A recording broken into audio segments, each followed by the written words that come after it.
Olá, é com grande satisfação que mais uma vez nós nos reencontramos aqui e gostaríamos de iniciar esse momento com uma palavra de oração.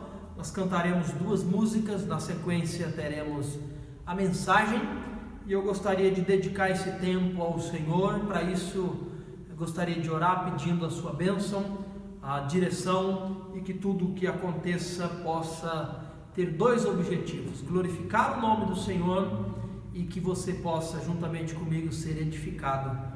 Mais uma oportunidade que nós estamos aqui. Vamos orar? Pai amado, nós queremos agradecer ao Senhor pelo privilégio de poder mais um dia estar vivo e novamente fazer o que estamos para fazer aqui, gravar este momento de adoração ao Senhor, gravar este momento de meditação e ensino da Tua Palavra. Nós queremos agradecer porque nós sabemos que tudo isso vem do Senhor. Estarmos aqui é um presente e isso nós reconhecemos e sabemos que veio do Senhor e te agradecemos por isso.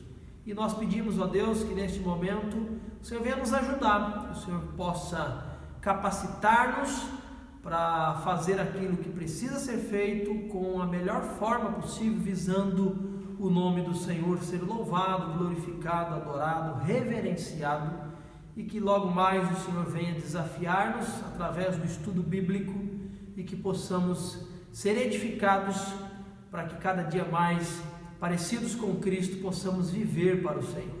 Essa é a nossa oração, agradecido por tudo que o Senhor tem feito entre nós e pela forma como o Senhor tem nos guardado, nos livrado do mal em dias tão difíceis como temos vivido. Agradecemos o nome de Jesus. Amém. Cantaremos o primeiro hino nesta oportunidade, 145, Sejam Sempre a Ti.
Sempre ao Senhor ser o nosso louvor, a nossa adoração, a nossa vida, pois conforme acabamos de cantar, santo e poderoso é o nosso Deus.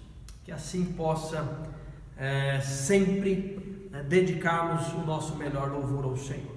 Ainda cantando sobre a santidade do nosso Deus, eu gostaria de cantar do Voz e Melodia o hino de número 14, e o título do hino é Santo, Santo, Santo, baseado lá em Isaías capítulo 6, quando Isaías tem aquela maravilhosa visão da presença de Deus sentado em um trono, cercado por serafins que voavam da direita para a esquerda, da esquerda para a direita diante de Deus, entoavam um cântico repetidamente, dizendo que Deus é Santo, Santo, Santo.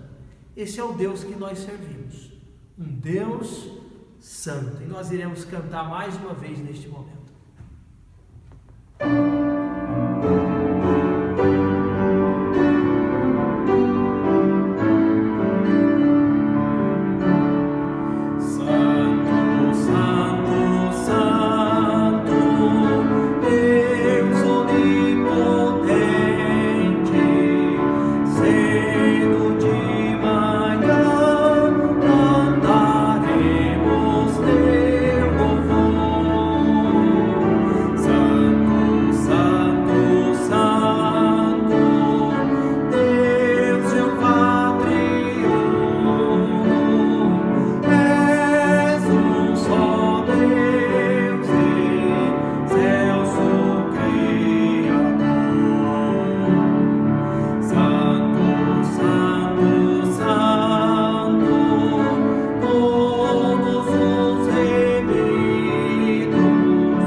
Esse nosso Deus a qual servimos é um Deus santo, santo, santo.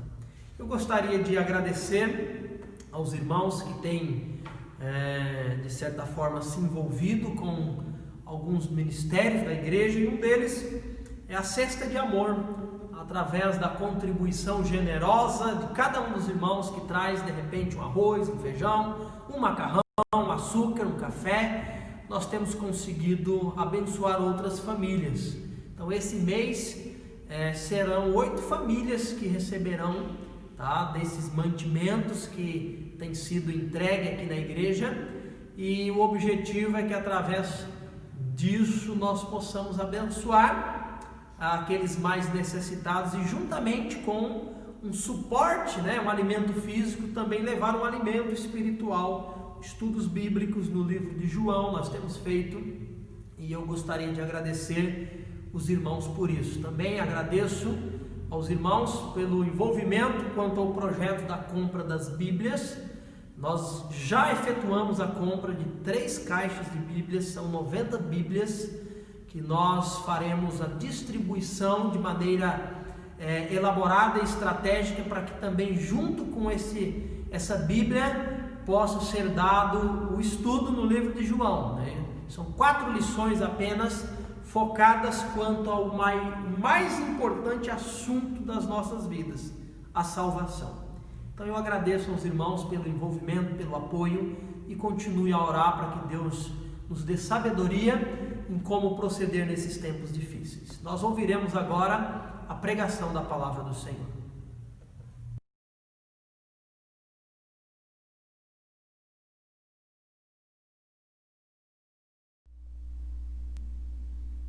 Recentemente nós tratamos o tema o caminho para Deus, e sobre essa temática olhamos para o primeiro capítulo do livro de Levítico, onde nós identificamos que Deus ele se fez e de fato é um Deus extremamente gracioso, um Deus que se fez acessível a cada um no meio do povo de Israel, a cada um no tempo, na geração de Israel, a cada pessoa. E esse Deus que ele é gracioso, que ele é misericordioso, que ele se fez acessível a cada um, ele também é um Deus extremamente exigente. Não é porque Deus é amor que ele aceita qualquer coisa, não é porque Deus se revelou a nós que, independente da maneira como nós vivemos, nós estamos agradando ao Senhor, ou independente da forma como fizermos, um dia estaremos aceitáveis para Deus. Pelo contrário, esse Deus que é amor, esse Deus que é acessível, esse Deus que é misericordioso, ele é extremamente exigente a ponto de aceitar o pecador, assim como eu e você, apenas da maneira como ele determinou que fosse.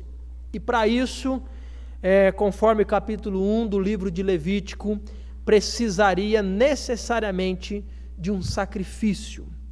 O sacrifício lá no capítulo 1 podia ser de novilho, poderia ser de um carneiro, poderia ser de uma ave. Em ambos o sacrifício pelo pecado, havia necessidade de uma oferta, um animal inocente morrendo, derramando o seu sangue, para de certa forma perdoar, proporcionar da parte de Deus o perdão do pecado do ofertante. E nós terminamos aquele dia. Se você não assistiu, no canal da igreja é possível ainda ver a mensagem, está aí gravada, recomendo que faça isso, o caminho para Deus. Naquela ocasião terminamos dizendo que nós não temos mais a necessidade de oferecer sacrifícios para nos aproximar de Deus, porque o sacrifício perfeito, que é o Cordeiro de Deus, Jesus Cristo, o Cordeiro Imaculado de Deus, derramou o seu sangue de maneira suficiente para Deus. E nós, através de Cristo, podemos estar aceitáveis diante desse Deus que é exigente.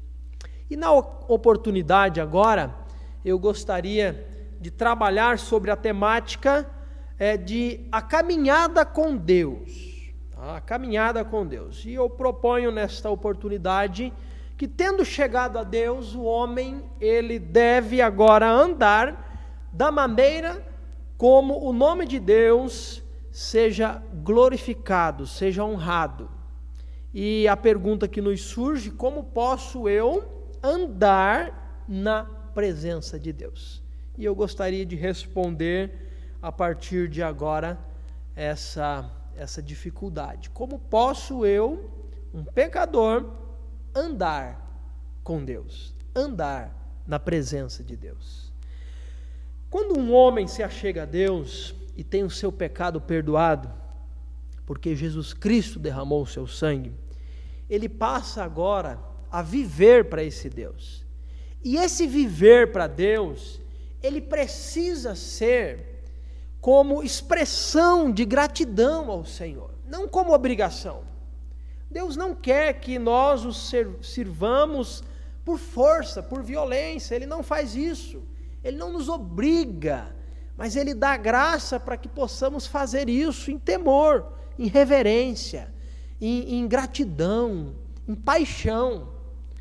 E a caminhada para com Deus, ela não pode ser um peso, ela não pode ser um fardo, algo que muito mais te traz pesar do que alegria, algo que traz mais para você dificuldade do que satisfação, do que realização. Pelo contrário, tendo chegado a Deus através de um sacrifício perfeito, que é Jesus Cristo, a caminhada com Deus a partir de agora precisa ser uma caminhada espontânea, uma expressão de gratidão a Deus pelo perdão recebido dos pecados através do sangue de Cristo. Agora, da mesma maneira que para se aproximar de Deus precisa ser do jeito de Deus, para continuar na presença de Deus, para caminhar junto com Deus, também precisa ser do jeito de Deus.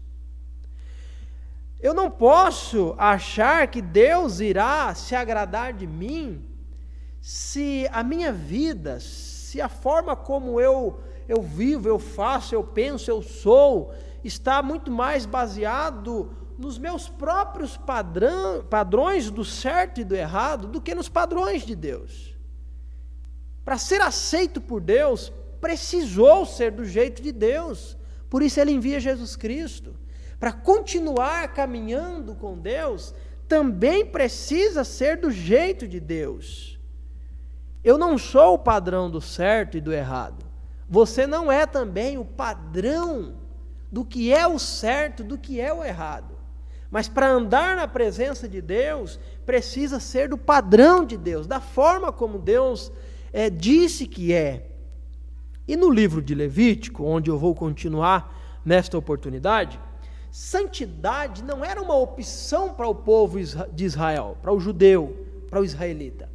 Santidade era uma exigência de um Deus que é santo, que se revelou a esse povo, e esse Deus, que se chamaria, esse povo que servia a Deus, se chamando pelo nome do seu Senhor, um povo do Senhor, um povo que serve a Deus. Então este povo, necessariamente, obrigatoriamente, deveria ser santo, assim como esse Deus é santo.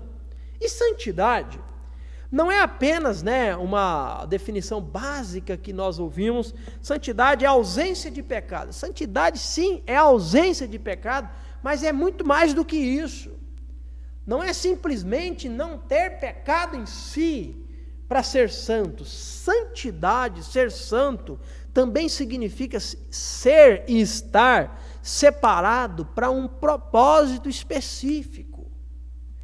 Quando nós olhamos para a palavra do Senhor, nós nos deparamos com um Deus, conforme cantamos nas duas músicas hoje, um Deus que é santo.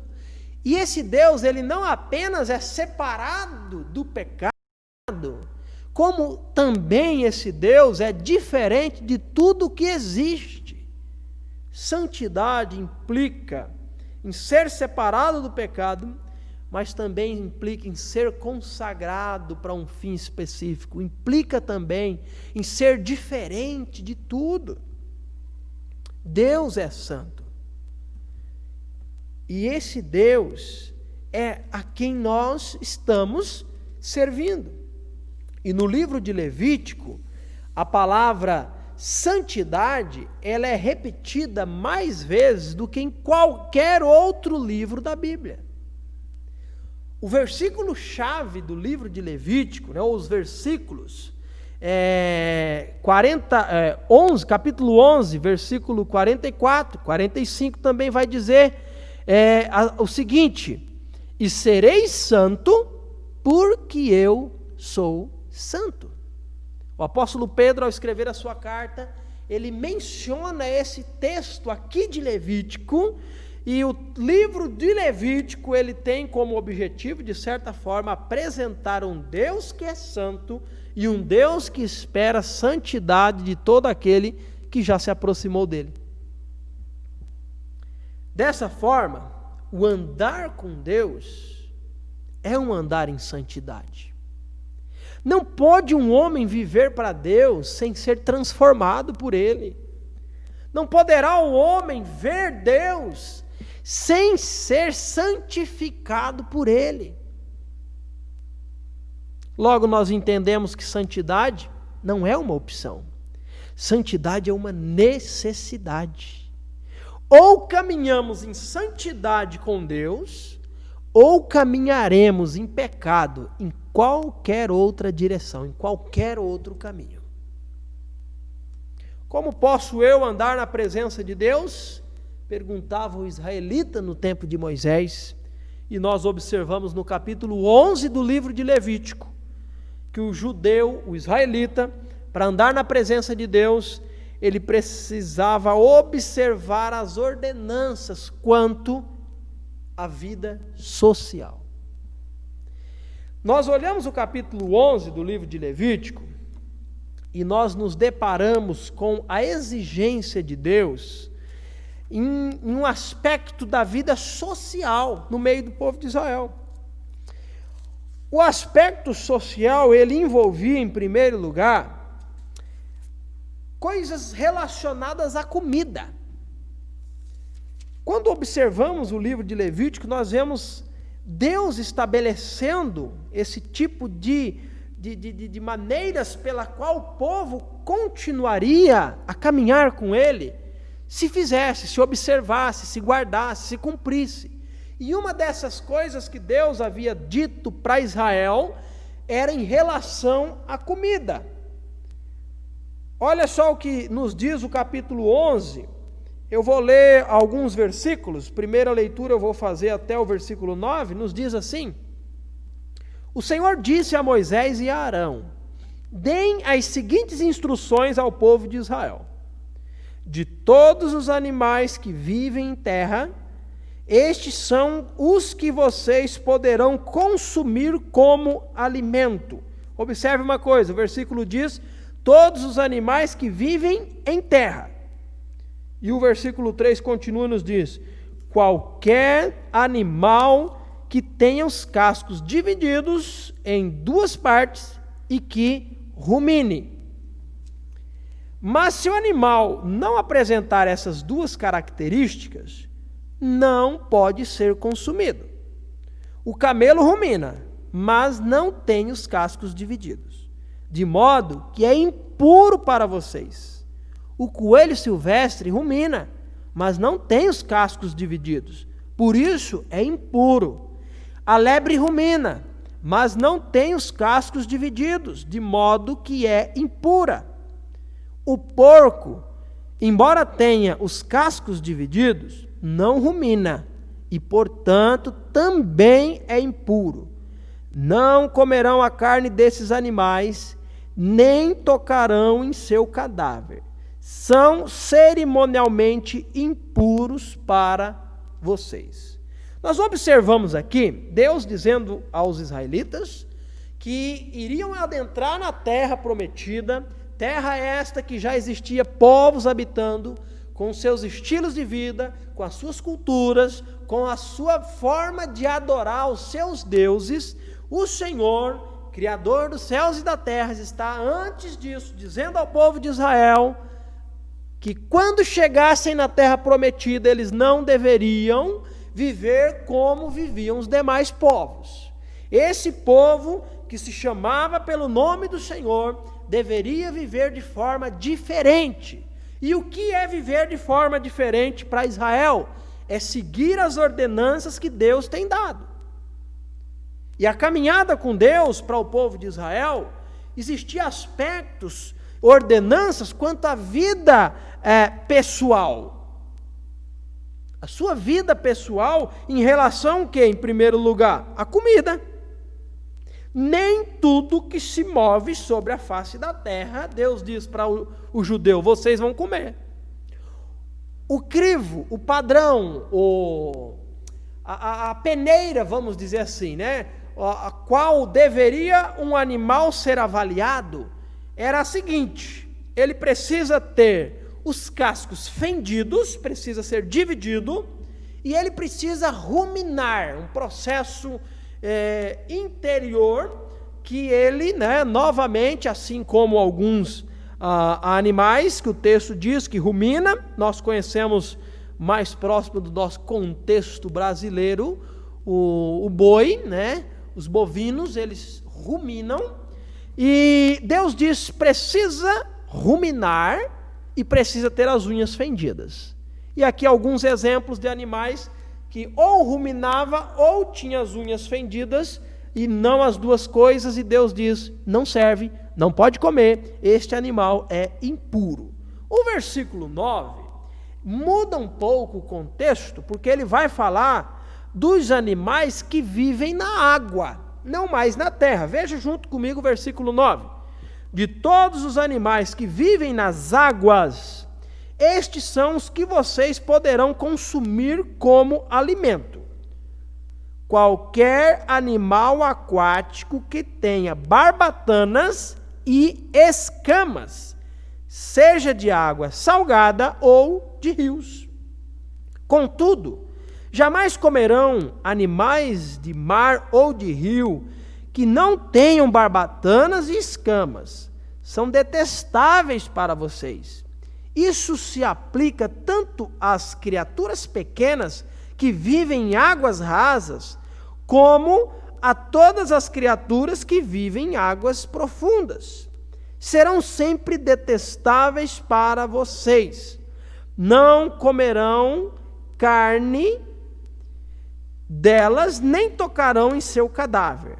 Qualquer animal aquático que não tem barbatanas e escamas é detestável para vocês.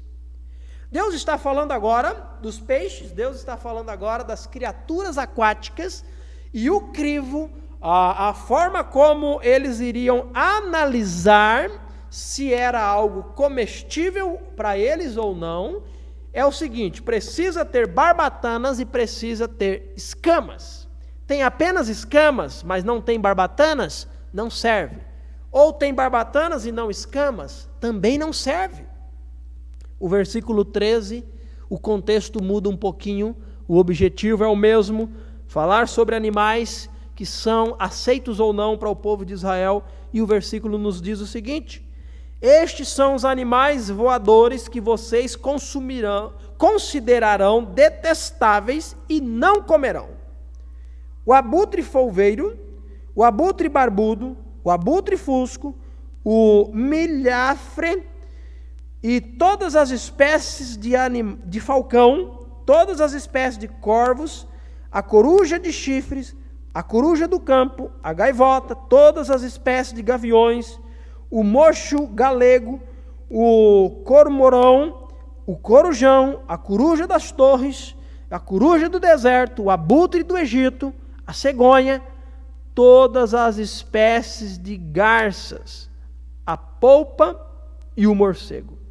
Não comerão insetos alados que rastejam pelo chão, pois são detestáveis para vocês. Contudo, poderão comer insetos alados que andam pelo chão e têm pernas articuladas para saltar. Os insetos que vocês poderão comer incluem todas as espécies de gafanhotos, gafanhotos migradores, grilos e gafanhotos voadores. Todos os outros insetos alados que andam pelo chão são detestáveis para vocês. E o versículo, o capítulo, na verdade, segue com esse propósito, em apresentar em relação à comida o que era aceitável por Deus para Israel e o que era detestável por Deus para Israel. O versículo 47, o último versículo do capítulo 11, nos diz o seguinte: com estas instruções vocês saberão o que é impuro e o que é puro, os animais que vocês podem comer e os animais que não podem. Esse é o objetivo do capítulo 11, apresentar para o povo de Israel, que quer caminhar com Deus, que quer servir ao Senhor, o que eles precisariam observar quanto à sua vida pessoal, quanto à sua comida. Tá? E a forma como Israel quebraria a ordem de Deus não estava apenas no fato de comer alguns desses animais, mas de repente, conforme nós lemos em alguns trechos, de tocar no cadáver desses animais. Ele não comeu o camelo, mas ele tocou num camelo morto. Ele estava naquele momento impuro cerimonialmente. Com essas leis, nós vemos Deus deixando claro o seguinte: que o povo devia valorizar a pureza e evitar tudo aquilo que Deus tinha dito que era imundo, que era reprovável, que era detestável. No jardim do Éden, Deus, deu a seguinte ordem para o homem e para a mulher: de todas as árvores que existem no jardim, vocês podem comer, vocês podem usufruir. Mas da árvore que está no meio do jardim, desse fruto, Adão, não coma, porque o dia em que você comer, certamente você morrerá. Nós vemos também que a Bíblia conta que Eva, ao olhar para aquele fruto, ela sentiu-se atraída por ele, porque aos olhos dela pareceu algo agradável para se comer. E ela comeu, e Adão comeu. E através desse ato de desobediência, entrou o pecado na história humana. Por isso que Paulo diz em Romanos capítulo 3, versículo 23, se não me engano, que o salário do pecado é a morte, a recompensa do pecado é a morte. Quando nós olhamos para a Bíblia, para Josué capítulo 6, versículo 16 ao 26, o contexto ali é sobre a destruição de Jericó. Deus deu a seguinte ordem para o exército de Israel naquela ocasião: destruam tudo que existe em Jericó. E diferente do que é o costume de guerra, os despojos, tudo aquilo que de certa forma tinha serventia ou algum valor, o exército vitorioso pegava dos homens mortos, das cidades destruídas, era ouro, prata, animais, coisas que seriam úteis ou valiosas, elas eram levadas junto com o exército vitorioso. E Deus disse nessa ocasião para o povo de Israel: não toquem em nada, não peguem nada, nada mesmo. E um certo homem chamado Acã, ele reinterpretou a ordem de Deus dada por Josué. E ele tomou para si algo do despojo do exército de Jericó, do pessoal de Jericó, e aquilo custou para Acã a sua própria vida. Deus o castigou, de forma a vir pagar com a sua própria vida. Gente, nós vivemos em uma sociedade moderna, pós-moderna, né? Alguns já estão dizendo aí que já é um estágio mais avançado do que a pós-modernidade. E algo que continuamente nós estamos vendo já há muito tempo, a rejeição de muitas coisas, muitas verdades, absolutos morais. Cada um tem a sua própria verdade, cada um tem a sua própria opinião e interpretação do que é, aos olhos dessa pessoa, o certo ou o errado. Nós temos caído em um relativismo sem precedente, sem tamanho. Tudo é relativo, tudo depende do ponto de vista da outra pessoa. Alguém que, de repente, ouvindo até mesmo essa mensagem, está aí neste momento, ou pode estar discordando e dizendo: não, este é o ponto de vista de quem está falando, do pastor Diego, esse é o ponto de vista dele. O meu ponto de vista sobre este mesmo assunto é esse outro. E aí, de repente, a terceira pessoa vai discordar de mim e de você. Nós vivemos em uma sociedade relativa. A palavra de Deus, muitos dizem, não é a palavra de Deus. É um excelente livro, contém de certa forma palavra de Deus, mas não, esse livro já deixou há muito tempo de ser o que era chamado um livro inerrante, um livro fidedigno, um livro infalível. Não, isso não é palavra de Deus. Tem muito conto de fadas em tudo isso. Nós vivemos nessa sociedade, essa é a realidade. Cada um estabelecendo regras do que é certo e do que é o errado para o seu proceder, para o seu andar, para a constituição da sua vida. Os parâmetros e os limites é algo pessoal. E quando nós olhamos para um texto como o de Levítico, onde Deus está dizendo, este animal você não coma porque é impuro, o que Deus está querendo comunicar para o povo de Israel nessa altura, neste momento? Que aquele animal era impuro. Não importa se você concorda, se o camelo, segundo o texto, ele era impuro ou não. O ponto é que Deus está dizendo que o camelo é impuro. Eu não preciso ser convencido de que pecado é pecado para que eu então de fato diga, é verdade, isso está errado, isso é pecado.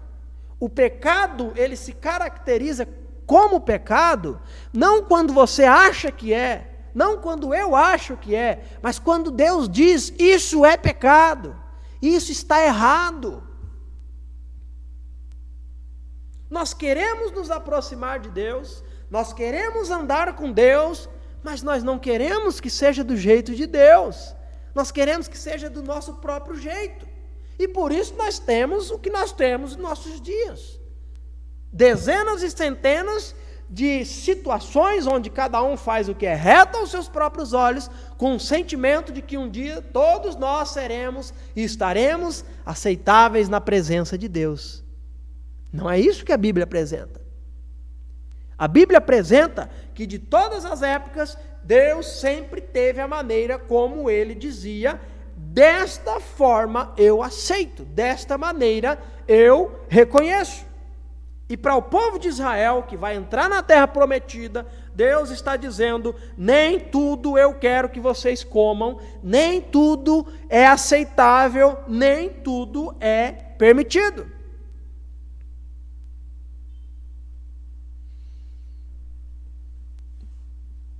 E eu pergunto para você, como que você tem vivido? Como tem sido os seus dias? Como tem sido a sua realidade? De alguém que tem olhado para a palavra do Senhor e procurado obedecer naquilo que Deus tem pedido, ou de repente você é alguém que, você mesmo é o padrão do certo e do errado?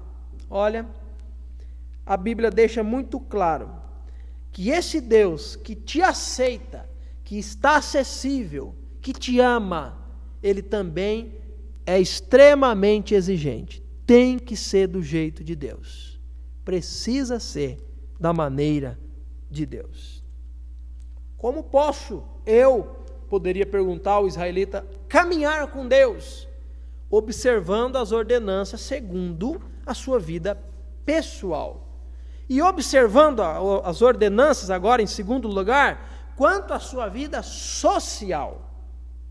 E aí nós temos o capítulo 12 do livro de Levítico, que vai falar algo extremamente diferente, interessante, algo que nós, pelo menos, não temos, de certa forma, nada próximo disso em nossos dias, mas o capítulo 12, Deus vai dar para o judeu orientações em relação ao parto. Deus diz no capítulo 12, aqui, através de Moisés, o seguinte: o Senhor disse a Moisés, dê as seguintes orientações ao povo de Israel.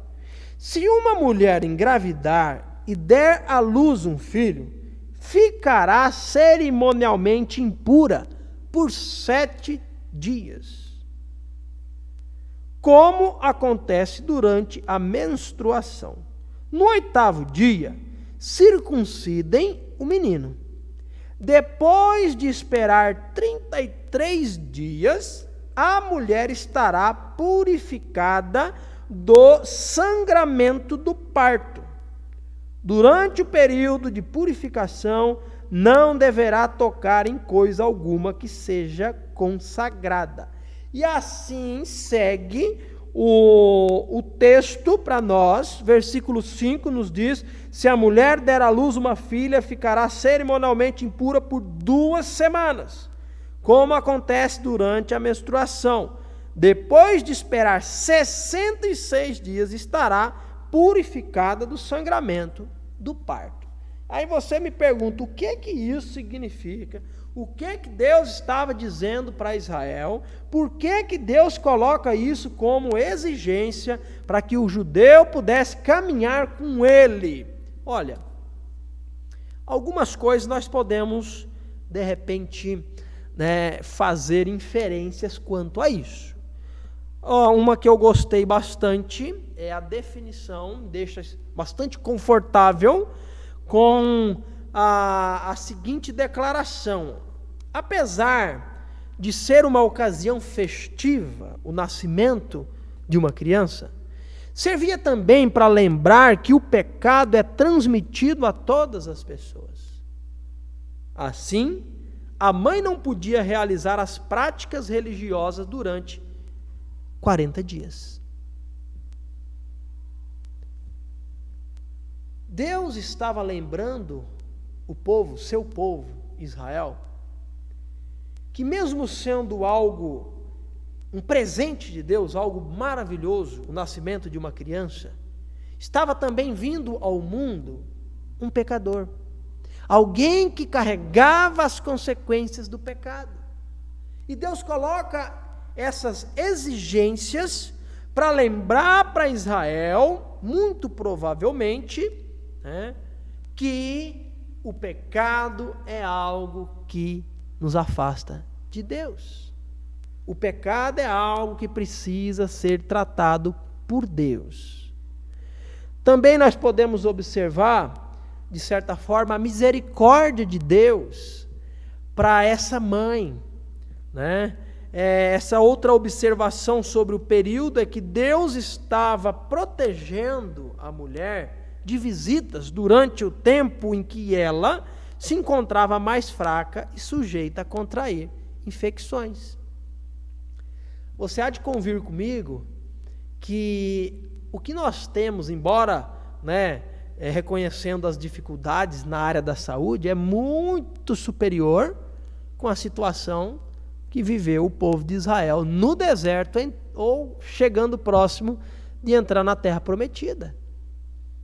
E dessa forma Deus estava também protegendo essa mulher, essa mãe, de contrair, de contaminar-se com algum tipo de infecção.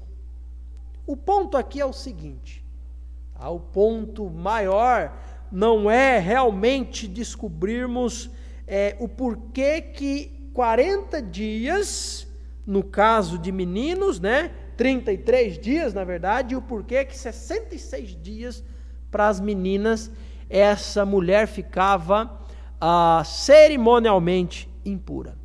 Mas o ponto aqui está em que Deus está dizendo para mim, dizendo para você, dizendo para o judeu, que nós precisamos priorizar a santidade. Nós precisamos priorizar aquilo que Deus diz. Dessa forma eu aceito. Dessa forma eu não aceito. Nós precisamos manter distância, nós precisamos resguardar dessa maneira. O capítulo 13, o capítulo 14 do livro de Levítico, nosso tempo eu sei que já corre, e eu não vou fazer leitura desses 2 capítulos, obviamente, mas esse capítulo vai tratar de ainda algo relacionado à vida social, que o povo de Israel precisava observar para continuar a sua caminhada com Deus. Era em relação à lepra. A lepra é uma doença de pele, uma doença contagiosa, e o indivíduo que fosse detectado com lepra, ele seria separado da sociedade. E é interessante na leitura desses 2 capítulos, que não apenas um indivíduo, não apenas um homem, uma mulher, poderia contrair essa doença, mas essa doença também ela pegava na roupa, no tecido. E uma vez detectado o tecido com lepra, ele seria queimado. A lepra também, ela desenvolvia, ela alcançava, ela se alojava na parede de uma casa, da construção. E quando detectado dessa forma, era raspado todo aquele reboco, jogado para fora, observado por alguns dias, e se a lepra persistisse, toda aquela casa era destruída e jogado o entulho para fora da cidade. E olhando para a Bíblia, nós percebemos que a lepra, ela também, muito mais do que símbolo do pecado, a lepra foi um castigo de Deus em algumas situações. No capítulo 12 de Números, Miriam, irmã de Moisés, imediatamente após pecar, teve a sua carne atacada por lepra. Vemos também Geazi, lá em 2 Reis, capítulo 5, que em desobediência a Eliseu e a Deus, ele foi acometido por lepra. Quando surgissem pessoas leprosas no meio de Israel, eles deveriam ser separados da sociedade para não proliferar a doença. Com isso, Deus está dizendo que é necessário nos separarmos daquilo que está imundo. Mesmo que fosse alguém do meio do povo, ou um amigo, ou alguém parte da sua família. Deus está dizendo, tem lepra, separa dessa pessoa. Deus vem dizendo ao longo do livro de Levítico, através da comida, através do parto, através da lepra, que o pecado, a contaminação pelo pecado afastaria o israelita de Deus.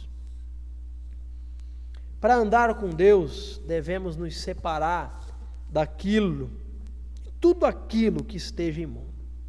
A lepra é tida como símbolo do pecado. Logo, compreendemos que devemos nos afastar do pecado se quisermos andar com Deus. O apóstolo João diz que se uma pessoa ela quer ser amiga de Deus, ela será automaticamente inimiga do mundo. E o contrário também é verdade. O apóstolo João diz: se alguém quer ser amigo do mundo, constitui-se naturalmente inimigo de Deus. E é incomparavelmente melhor nos separarmos do mundo do que nos separarmos de Deus. Não tem como amarmos a Deus e amarmos a esse mundo. Precisamos, no entanto, entender o que é algo que desagrada a Deus, portanto é um pecado e devemos nos separar dele, e precisamos entender o que simplesmente é algo que desagrada a mim mesmo, por causa do meu gosto pessoal, por causa da maneira como eu fui criado. Precisamos ter o cuidado de fazer essa separação. O que Deus diz que é pecado, então eu me separo daquilo que eu não gosto, e necessariamente não é um pecado. O que nós precisamos nos separar é do que Deus diz que é pecado. Terceiro e último lugar, como posso eu, um israelita, andar na presença de Deus? Observando segundo as ordenanças da vida pessoal, observando as ordenanças quanto à vida social, e, em último lugar, observando as ordenanças quanto à vida religiosa. Desde o dia em que Deus escolheu Abraão para formar o povo de Israel, ele realizou muitos milagres, muitos prodígios, muitos sinais, muitas maravilhas no meio desse povo. E agora, antes de introduzir esse povo na terra que Deus havia prometido lá atrás para Abraão, Deus dera ordens acerca das festas, das santas convocações, conforme ele mesmo chama, para que fosse observado perpetuamente no meio do povo de Israel. As festas, Deus estava com isso dizendo, fazendo com que os israelitas lembrassem, mantivessem em suas mentes aquilo que Deus havia feito, o que Deus estava fazendo e aquilo que Deus ainda faria. Nós observamos algumas festas. Eu gostaria de, nesse momento, apenas pontuar e fazer a leitura de algumas observações aqui dessas festas. A primeira delas está lá no capítulo 23 do livro de Levítico, o versículo 1 ao 3. Deixa eu ler essa daqui. É nesse capítulo onde nós vamos encontrar todas as festas que Deus está dizendo para o povo de Israel: para andar comigo você também precisa guardar isso, observar isso. Versículo 1 do capítulo 23, o Senhor disse a Moisés: dê as seguintes instruções ao povo de Israel. Estas são as festas que o Senhor estabeleceu a vocês, e que vocês proclamarão como reuniões sagradas. Vocês têm 6 dias na semana para fazer o trabalho habitual, mas o 7º dia é o sábado, o dia de descanso absoluto e de reunião sagrada. Não façam trabalho algum, pois é o sábado do Senhor e deve ser guardado onde quer que morarem. Então, nesse trecho, é apresentado para nós a primeira festa, a primeira convocação, a primeira celebração que o povo de Israel sempre deveria observar: o dia de sábado. O sábado era o único dia santo na semana. Era um dia em que o israelita deveria destiná-lo para o descanso e para, conforme o que nós vemos aqui, reuniões sagradas. Nesse dia santo israelita, teria em mente o dia que o Senhor descansou após a sua criação. Esse dia de sábado era um dia em que o israelita não trabalharia. Sobre a sua mente ele traria o fato de que Deus, ele é o Criador de todas as coisas, o princípio do descanso, e mais do que isso, uma reflexão para que a minha vida, durante o domingo até a próxima sexta, possa ser vivida de forma a estar condizente com o que esse Deus espera. A segunda festa, no texto aqui do capítulo 23, é a Páscoa. Essa festa era celebrada para lembrar do que Deus havia feito durante o tempo que o povo permaneceu no Egito. Deus libertou o povo deveria lembrar do grande feito do Senhor. Na ocasião, Deus havia dado ordens para que cada família matasse um cordeiro e preparasse para comê-lo com ervas amargas. E algo que Deus destacou lá atrás no Egito, no último dia que eles permaneceram no Egito, é que o sangue daquele cordeiro deveria ser passado, aspergido sobre os umbrais da porta. E num determinado horário, quando o anjo da morte passasse por toda a terra do Egito, o primogênito de cada família, desde o animal, seria morto. Em toda a terra do Egito houve morte, menos na parte de Israel, por haver o sangue do cordeiro em cima da porta. A festa da Páscoa é para lembrar que foi através do sangue de um cordeiro inocente que Deus livrou Israel do Egito. Deus está dizendo: onde vocês morarem, lembrem desse dia. Façam essa festa. Temos também a festa dos pães asmos. Essa festa era seguida imediatamente após a Páscoa.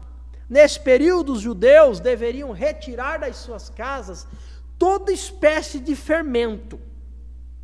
E a festa simbolizava o abandono da maldade, da malícia. O fermento também é símbolo de pecado. E é interessante que não havia intervalo entre a Páscoa e os pães asmos. Não havia intervalo entre a libertação, a redenção, que é a Páscoa, da vida de santidade, separada do pecado, festa dos pães asmos. Olha que interessante. Mais uma festa que os judeus precisariam lembrar e guardar, a festa das primícias. Essa festa era uma oferta de gratidão a Deus pela colheita que estava chegando. A primeira parte da colheita, da cevada, era oferecida a Deus em reconhecimento de sua mão provedora. Mais uma festa que o judeu deveria sempre lembrar, a festa das semanas, também chamada como festa de Pentecostes. Essa festa era realizada 50 dias após a Páscoa. Era uma festa em gratidão a Deus pelos primeiros grãos do trigo. Também tinha a festa das trombetas. Essa festa era uma preparação para a festa seguinte. Ao soar das trombetas, cada israelita se reunia em santa convocação e dava-se um período de 10 dias de autoavaliação e arrependimento, pois estavam se preparando para a festa mais importante, o dia da expiação. Essa outra festa, o dia da expiação, era o mais sublime dos dias para o povo de Israel, pois era o único dia em que o sacerdote, ele entrava lá no tabernáculo, num lugar chamado Santo dos Santos.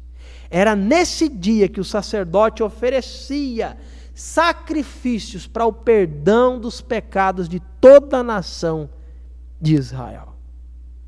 Na verdade, era esse um período de jejum, e muito mais do que uma festa, propriamente dita, mas era um dia de grande alegria, pois eles tinham a certeza de que Deus havia perdoado os seus pecados.